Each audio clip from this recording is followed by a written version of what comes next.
Hammocks and napping are part of the process, Yeah. but having a 15-minute nap versus just basically going to bed 9 hours early is my problem.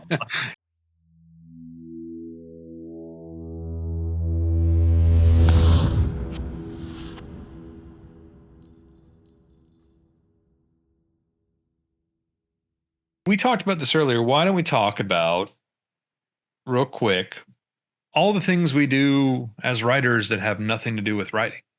I only write. Do you do more than that? Oh, I guess it's just me. When you're No. little, you're like, I want to write. And how do I do that? I write books, and that's it. That's not how it's turned out. How much, and I'm sure it varies from writer to writer, but how much of your time spent being a writer is spent writing? Like what percentage? Yeah, so much fewer minutes than you would expect. The percentage is so low. I would guess, well, especially now that I'm going to refocus on my marketing, I would say at this point, my actual words to paper, maybe 10%. Now, that's not a healthy margin. My goal is probably, I would say if I had a goal, it'd probably be about 35% at this point. That's reasonable. I think I would say mine's about 25%. Oh, yeah. Of the time. And that's with a concerted effort to make sure I write every morning. I'm in a situation where that's all I do. That's my full-time job. You've got a day job. And that's why I ask within the context of your writing time. Yeah. And it also gives, the scope is important. The calendar scope is important, because if you ask me over the last 2 weeks, 0% writing, 100% other things. But like long term, I think, about 10%, but that may be a little generous. Yeah. Another job. It certainly varies in at what point you're at in a novel, at what point you're at in developing a new project or something like that, obviously. But I would think both of us would admit that, having dreamt of being a writer growing up, we were surprised how little of that job requires writing. Can I ask you, before we get into what else it is, do you think it's different for writers who are traditionally published? I know it is 100%. Yeah. I think, well, I know it is for some that have a tremendous amount of support from their publishers. Okay. If they have the backing of their publisher, which in my mind you always should, but the reality is I don't think that's how it is. Yeah. I think a lot of people, when they go traditionally published now, they find out they're doing a lot of the things they thought their publisher should do as far as marketing goes. I think if you're very successful at it and you've been able to, you're one of the authors that publisher does push and support, then yes, you can spend more of your time writing. Rather than promoting or marketing or developing other crazy ideas or whatever. Yeah. So, you have some friends who work. They publish with small presses, and it's still a pretty heavy workload.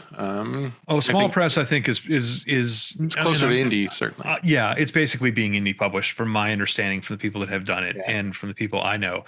Except you give away some of your money. I was going to say, I'm not going to knock it, but let's just go ahead and knock it. Yeah. Sorry. I didn't. Yeah, no.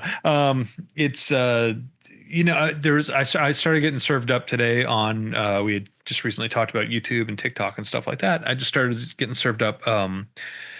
He's a former literary agent, or he's a literary agent, and his reels are his wife going, "Hey, honey, you're a literary agent. How much does an author make at a library? How much does a published author make on a 2-book deal and stuff like this?" And I've been watching several of his videos, and every one of them's like, well, thank God I'm an indie, because I'm doing better than that. Yeah. And I don't know how much they're really getting. But I do know some very successful traditionally published authors that really are able to just write.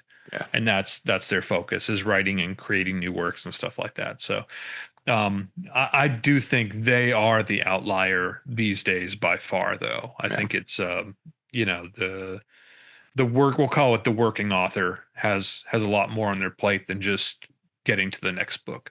All right, so let's talk about that. So obviously you write, you're a writer, but outside of that, what are the other things that you do that help you be able to be a writer?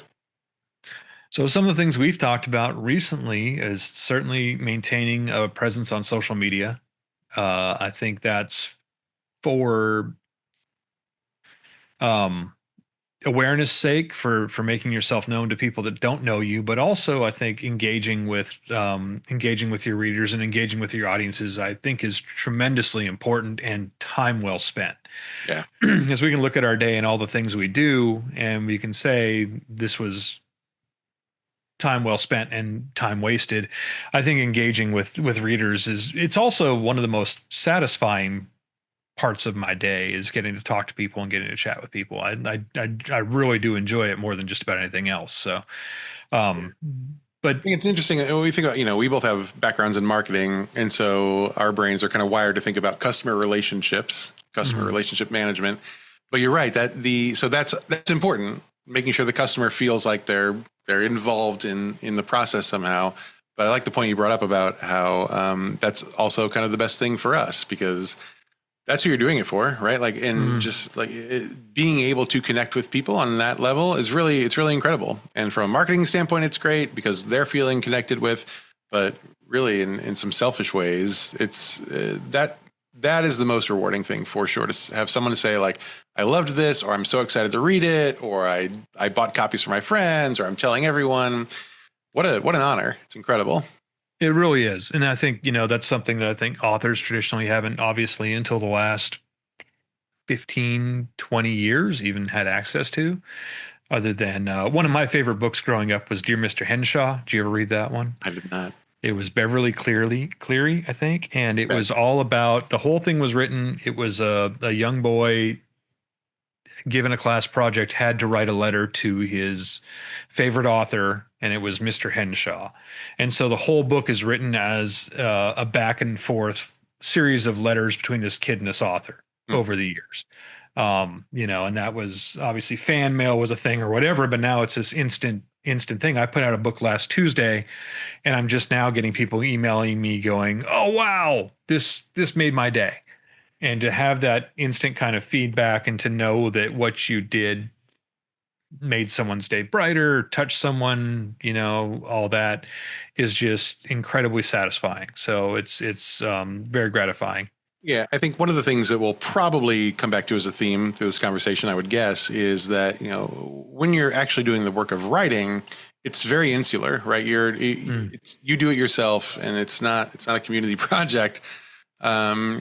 And one of the things I love the most about being an indie author is you have to do this external work too, and that's a place where you actually get such intimate feedback from people. Unless you are a New York Times best-selling author, you're probably not, having a lot of your readers brought forward to you on social media or whatever, as a traditional author. But if you're a working author, if you're working on it, and if you are out there and engaging in customer relationship management, you get to have that moment where you say, like, this thing that I created that was only in my brain and that I didn't show anyone for a while because I was not sure if it would work out really well, actually is resonating with these people who are touched. Like, they're having emotional reactions to this. This is so cool. Yeah. And part of it, I mean, I love like I can't believe that joke worked. Yeah. I didn't think anyone would laugh at that thing. And That this was guy a loves long it. shot, and someone really found it funny. That's fantastic. Yeah, that is a big part of it. I think one thing too, in doing social media as a marketing tool, but even it's become. I think we talked about this in another video earlier. Kind of what we're doing now, and what we've kind of. It took us a while to get here, but like some of the stuff we're doing is really fun to do. It is another creative outlet, and when I say 25% of my time is spent writing, I do. I wake up and I say the morning is for working on the next book, and I will spend that time writing. Um, you do tire. You can only do so much of this focused work for so long before you become a little exhausted, and then you turn and you go, okay, well now I got to do a video or I got to do whatever, or I want to say this is more almost the way I want to look at it. Like like hey, I'd love to do something like this. It's a different creative muscle. It's a different part of the brain or something. It's almost revitalizing. It's almost rejuvenating to say like, oh, I'm gonna do this thing instead of writing. I get to do this video. I get to do this thing, and I'm having so much fun with it lately. And you mentioned earlier too, like you're getting a really great response from people engaging with it. Like um, that's almost just, it's still creative expression, just in a different format.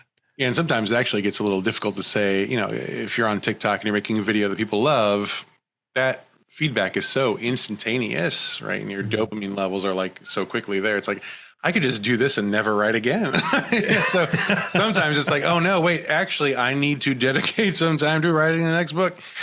Because sometimes it gets so fun and it gets so rewarding that you're like, oh yeah, but the base of this is the work, and I should probably get back to doing some of that at some point. That's a very, very good point. It does become addictive, for, not even lack of a better word. It does become addictive to get that instant feedback, or that instant. Um, you'll see a bump across a lot of. There's so many metrics on all the different social medias that tell you like, oh, that post did this. Yeah, And then if you're not doing it, it's going to fall. So you better keep doing it, and you better keep going. So it does take a certain amount of discipline to say, I need to work on this.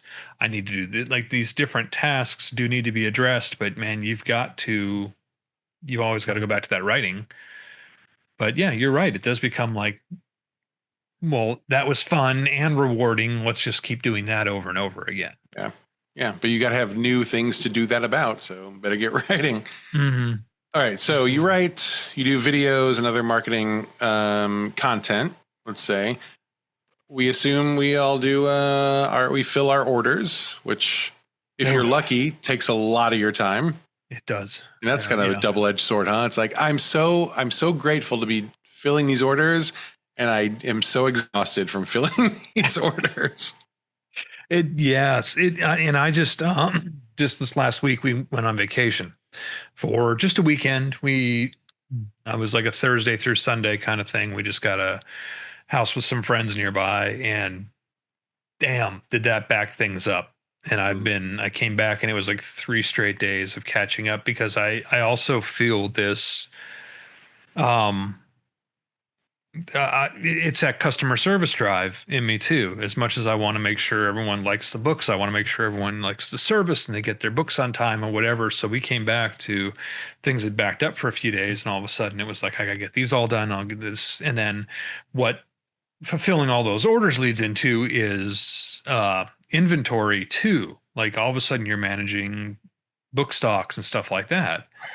I've got my primary series is the Duck and Cover series, so I order that in a pretty big quantity, but everything else I order in smaller quantity. And all of a sudden I'm like, oh, I'm out of these, I'm out of those, I'm out of this. And there's constantly packages coming in, constantly shipments coming in. It's one thing we're really wrestling now, trying to figure out. And it takes up a lot of our day, is making sure that we get to fill these orders. It does, and I have honestly, like, I've been surprised by how bad I am at those logistics, because I'm ordering 25, 30, 40 books at a time, and then suddenly they're gone, and I haven't planned on them being gone, and it's something about that kind of math, like the predictive math, is something I struggle with a lot. And one of the way that's really biting me right now is, a couple weeks ago, I was absolutely sure I had a whole box of at least 25 Slaughterhouse runs, right? The latest Apocalypticon book. And it was in my inventory on Shopify as having 25 books. So it's there. I know it's there. I saw it. I put it in. It's there. I guess I messed that up because suddenly there were no more Slaughterhouse runs. And so now these orders are coming in, and I have to order a new batch of books, which takes, it could take a week, it could take 2 weeks. It can take a while. So I do that and I order them. And then this is just bad luck from this point out. But up until this point, it's very much my fault. But then the printing takes an extra amount of time for reasons that Amazon is annoyed about. But they finally send it out. And then because of the timing, because I have now moved into this new house, the day before they were delivered, and I guess this is my fault technically too, although I didn't consider this would be an issue. The day before they were scheduled to arrive at our place, I sent my USPS address change form. Oh no. And so the day of the delivery, they were like, "Oh, intercepted." And so I'm in a part of Virginia, Central Virginia, and they took it from the carrier who had it in the truck to bring to my place, and they said that has to go back to Richmond, which is 90 minutes away. Hmm. And that was 5 days ago, 6 days ago now. Oh, and now it's just, now the status update from the USPS is en route to next destination, and it's not changed since then. And so I don't know where the books are. I don't know if I'm getting that. Like, it's been terrible. So these people were already waiting a couple weeks because of my fuck up. I can't say it on YouTube. People are already waiting for 2 weeks because of what I'd messed up. And then now they're waiting because I guess it is my fault, but like this address change has now spun these books into oblivion. And so I emailed everybody who had bought it, some, any sort of package that included that book last night. And I said, explain what happened. Here's what's going on. And I'm so sorry. This isn't going to make up for it, but here's a 20% discount code just for you for anything else I get, that you want to buy. Like, I don't know if that's helpful or not. Yeah. And I'll send it when I get it, and it's not here yet. So like that has me stressed out. And part of the today I thought I had a window where I thought maybe I'll start the next Apocalypticon book today. And then I just honestly felt so stressed about this whole thing. I couldn't focus on it. So I didn't. It's a blank screen. So that's a long anecdote just to say sometimes things happen in business, and sometimes it's your fault, and sometimes it's not, and sometimes it is, and sometimes it's not. Well, I think the thing that we're learning from taking this on ourselves ever since we've both chosen to kind of sell direct is it may not be our fault, but it is ultimately our fault. It always rolls up to us either way. Yeah, I mean, there's nothing I can do about it. I've had a few of those. And before I go off and start venting about anything, I will say I've shipped, since we started doing this a year and a half ago, which is just about a year and a half ago now, I think we've shipped 10,000 orders. Wow. And maybe 10 didn't land right. They got stuck somewhere. That's pretty incredible. So, it's easy to hate the post office. It's easy to get mad at them and all that stuff. But really, honestly, for all the stuff I've sent through the mail, to say so very few have been fouled up is, they, and I primarily, unless I'm shipping overseas, I do use the United States Post Office, USPS. It's just easiest. It's the medium mail is the cheapest way to get people their books. So they do a great job. But they do. I don't want to guess 10 times it didn't work. Oh, girl. Yeah. I'm so like mad. Right now I'm in the middle of it, so I'm angry. But again, as I'm talking about, So I caused this? Yeah. Before I really get mad, I wanted to say they do a fantastic job. They do. They do. But yeah, there have been a few. Like I just got one the other day. There was a package that was dented and screwed up, and I'm like, well, I wrap it 5 times in bubble wrap, and I do everything I can on my end. But I will say this, and your situation, man, with the missing package, it's frustrating. It's especially with Amazon.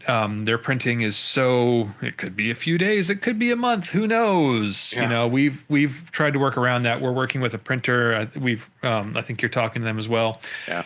They've been very reliable. There was a Book Vault is another option that does do print on demand. We actually just got our first order from them last week. They were faster than Amazon. The quality is amazing. Nice. But they do print on demand, and the prices are comparable. So it is. I think I told you last time we talked that we were trying that out. It has been. It's another option for you did, and you had said they were going to turn around really quickly. So I went to Book Vault the next day. Their turnaround for me, for what I needed at that point at least, was about the same as Amazon. So I thought, well, now it's going to come. In hindsight, should have gone through Book Vault. That would have been best. It is another option, and we've had good luck with them. We've just started trying them for the smaller print runs and stuff like that. But and we ordered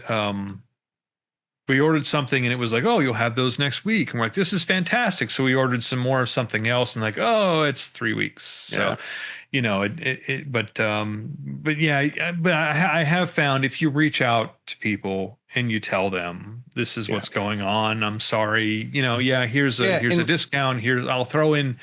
I always, whenever, if there's ever been any kind of foul up or faux pas on the shipping, I'll make sure I send in yeah. some extra stickers, some extra swag, something to Yeah. say I'm sorry. Like they're And I, very, very understanding as long as you let them know. I think it's yeah. when you don't let people know that's when it becomes a problem. Yeah. And I will say, like, these readers are wonderful. Not a single one of them has sent me a message asking where the books are. Like, it's Yeah. been, like, they've been wonderful. So, I think everyone's very, my fear when I started doing this was Amazon has everybody trained into 2 day shipping. yeah. And I think a lot of people were like, why aren't they here yet? And like, cause I just woke up. I don't know. Like, I'm kind I've of feeling gotten sick messages today. at 3 a.m. going, why aren't you doing this? Like, cause I'm napping. I'm getting sleep. It's just, I think most people understand, it's just me and my wife and my son helps, or Yeah. Right. it's just me.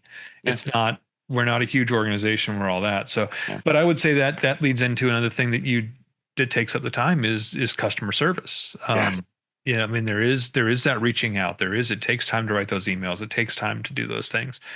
I had a customer today who he bought the Apocalypse Con series in paperback, and I'm sending them out as soon as I get the last book. But he then followed up with an email. He said, "Did the ebooks come separately?" And I was confused by that, and so I wrote him back, and I said, I'm so sorry. Like, I thank you so much for your order. I'm not sure I understand the question. Can you, can you elaborate a little bit? And he said, yeah, this is I bought the paper books and the ebooks. And I like to have both options because sometimes I drive long distances. So I wrote him back and I said, actually, this is so interesting. I had not considered offering a bundle with paperbacks and ebooks, and that doesn't exist on my site. But this is a person who has spent a lot of money on books, and the ebooks cost me nothing at this point. From a cost perspective, to send. And so for customer relationship management purposes, I just sent him the books. So I said, thank you so much for buying this and bring this to my attention. Like, here they are. Enjoy. Thank you, and hopefully you'll buy the next books later, right? But he also kind of brought up this new interesting thing to think about in terms of product packaging. Yeah, so, that is, I've been considering that because I know a lot of people do. They have bought, I've got a lot of folks, they'll buy the ebook, they'll buy the audiobook, and they'll buy the print as well. Yeah. Actually, I just got a message from our buddy Mito over in Australia today.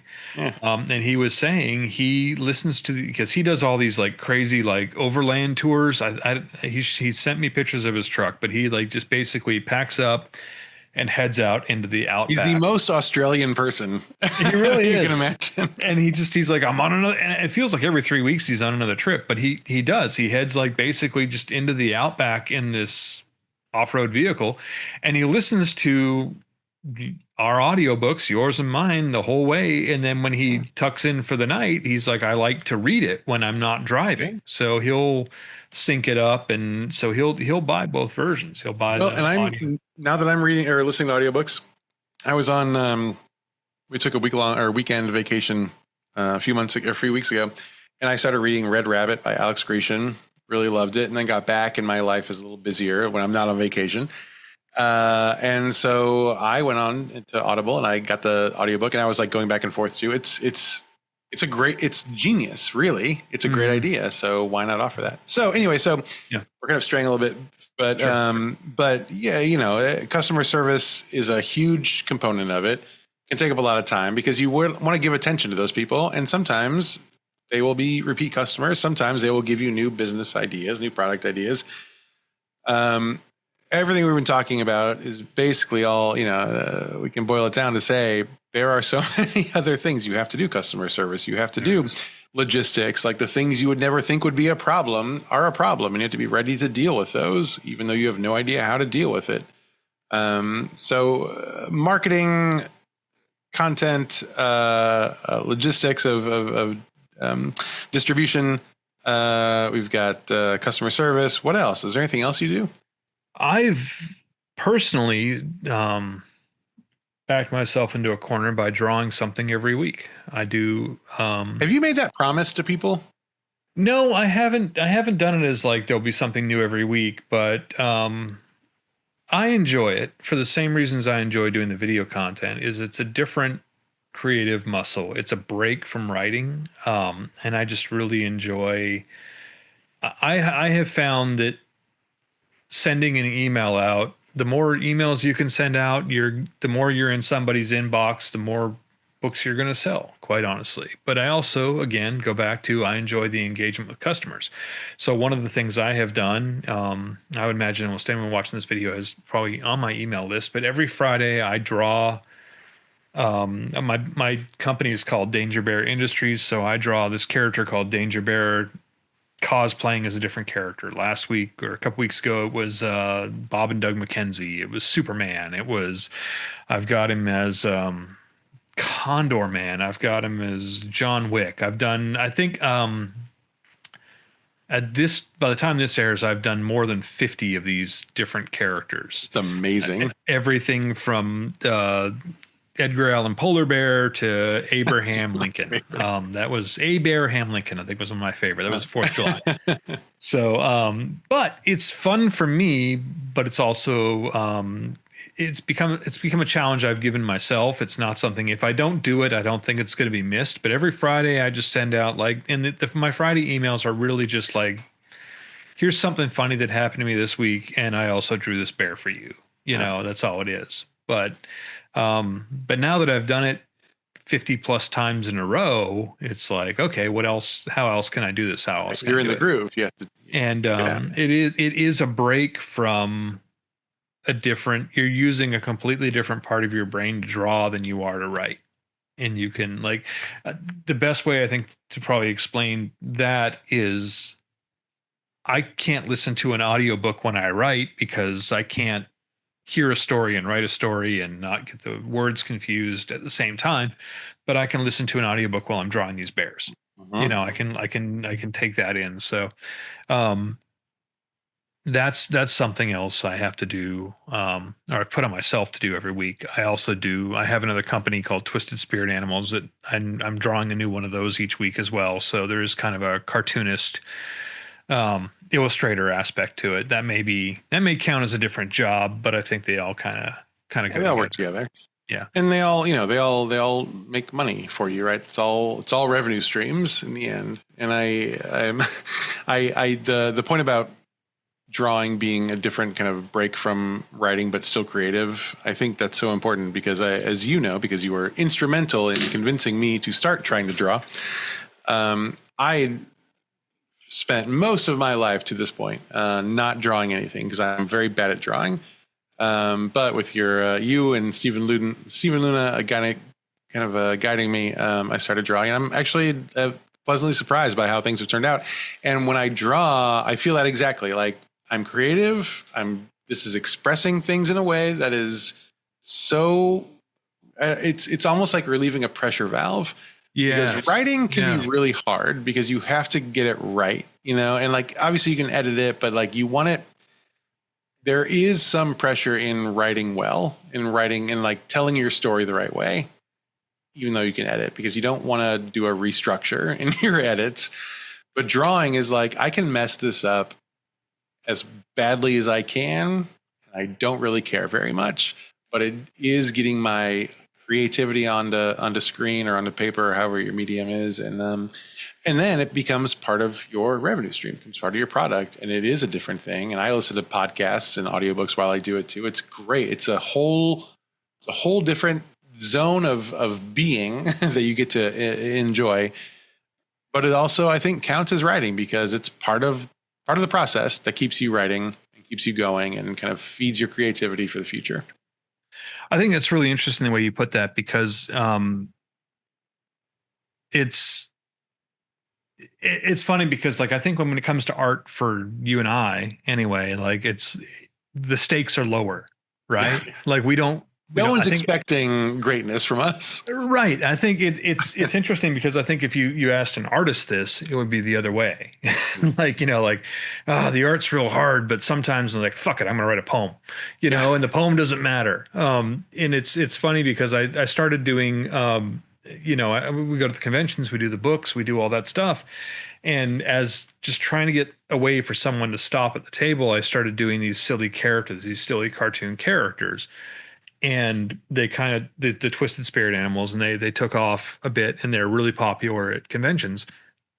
And one of the ways I've found, the most successful way I've found to beat imposter syndrome as a writer is to sign an art print, because I'm totally not qualified to do this. Like, there's certainly, like, imposter syndrome is certainly a real thing. And like, it's, when it comes to signing the books and you're selling the books, you're like, I mean, I don't know if I'm qualified. I don't know if this is me. Like, am I really this good? Or because we put so much weight on the writing as writers. And then I'm signing an art print going, oh, I'm totally getting away with this. Like, I am not an artist at all, but I'll sign my name on that and take your money. So it was really like, wait a minute. There's, Yeah. especially when you're at a convention, you're surrounded by very, very talented artists. So it's like, okay, it may be a way to realize the pressure release is such a great way to say it. Maybe we're taking ourselves a little too seriously when we're doing the words as well. Yeah, I think so. And it makes sense because it's so much of you on the page, and that's hard to share and hard to kind of put out there. But it doesn't have to be. It doesn't have to be. It's people enjoy it. There are always people who will read what you write because someone will like it a lot and go for it. You bring up one additional. This is getting to be a long-ranging video, I know, but one of the other things that we have to do as writers is go to live events. We've talked about that a lot on this show, so I don't know if we have to like really beat that dead horse, but that's a commitment. It's not only just those short bursts of like I'm spending 2 or 3 days at this convention, but also I'm planning for the convention. I'm ordering for the convention. I'm making new collateral for the convention. I'm doing follow up from people I got their emails of at the convention. It's a big thing. Just the math for the convention is stress. It's talked so about hard. That. We've done what do we order? What do we bring? What do we take? Yeah. You already walked me through it, and I still don't think I have it right. Like I'm looking around. I'm sure I could look at what I told you and just go, that can't be right. I'll take more. I'll take less. It's too much. Yeah. No, I think the one other thing I would say. I mean, there's certainly part of my problem with the other things we do as writers that isn't writing is I enjoy a lot of it so much. Like it's the videos, just the engagement, all that stuff is so much fun. The one thing I think that I neglect the most that I should be doing is what I had an old creative director called it filling the well. You need to step away. You need to read those books. You need to watch that movie. You need to go to the museum. You need to take a walk. You need to do all these things that feel like at the time I'm not doing anything. Yeah. But that time away from the writing, away from it, is so important to getting new ideas, to getting new experiences, and all of those things. Well, and you in particular as a writer, you're very vocal always about the inspirations that you've had in your life. And there are all these books and movies and TV shows. And it's very clear that is a really, it's a fruitful vein for you. So if you're not doing that, you're not doing yourself a service, right? And that is true for all of us. We all fill our well. I think it's a great phrase from a creative director. It's important, and it can feel like you have to justify that to other people, to your maybe sometimes to your spouse. Shouldn't you be writing? It's like you're working really hard at your actual job. I'm going to go check out a movie, but I promise it's for work. But it is for work. It really, it truly is. And so, yeah, finding rationale for that is important. But then, finding time for that is important. That takes time out too. And I think that's part of it. Like even you feel almost guilty for like, I should be working on something else. I have all these things to do. Should I really be watching this new movie? Should I really be browsing the internet? And then you start to write your next book, and there's something that you saw, something that you absorbed, something that you witnessed that like comes into play going, oh, this is all that is what makes this possible. Yeah. It really is. So yeah, it's something I don't make enough time for. we talked about audiobooks a couple weeks ago, and I think that's a great way. I probably wasn't reading as much as I should have, and all of a sudden I have another way to get this to Yeah. to be I exposed to can these do new other ideas. things while I listen to this book. It's great. Yeah. And I very little of what I actually write is not directly inspired by something else.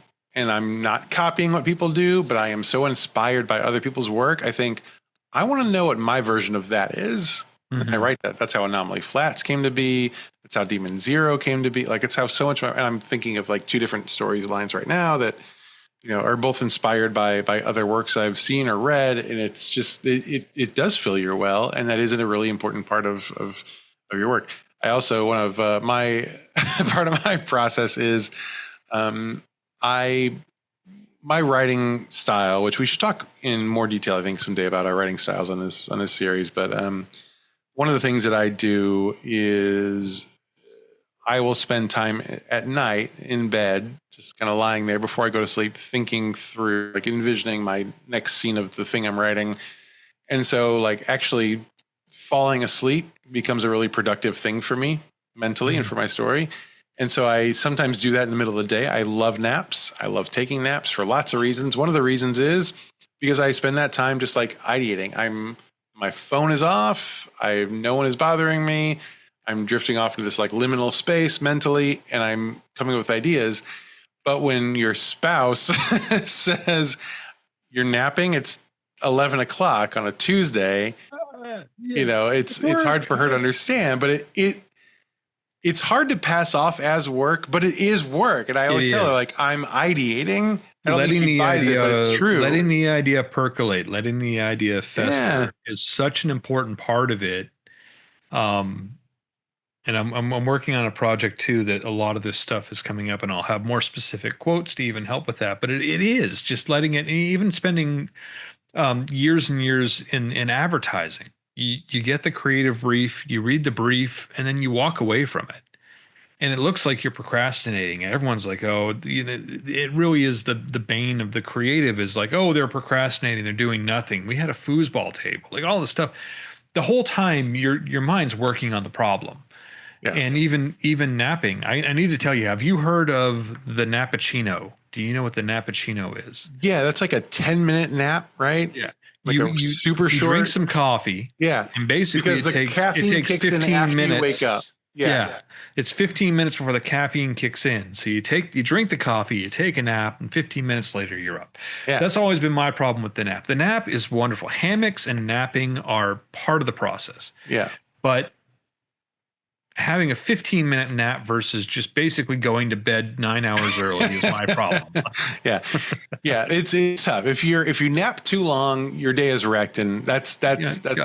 You're just done.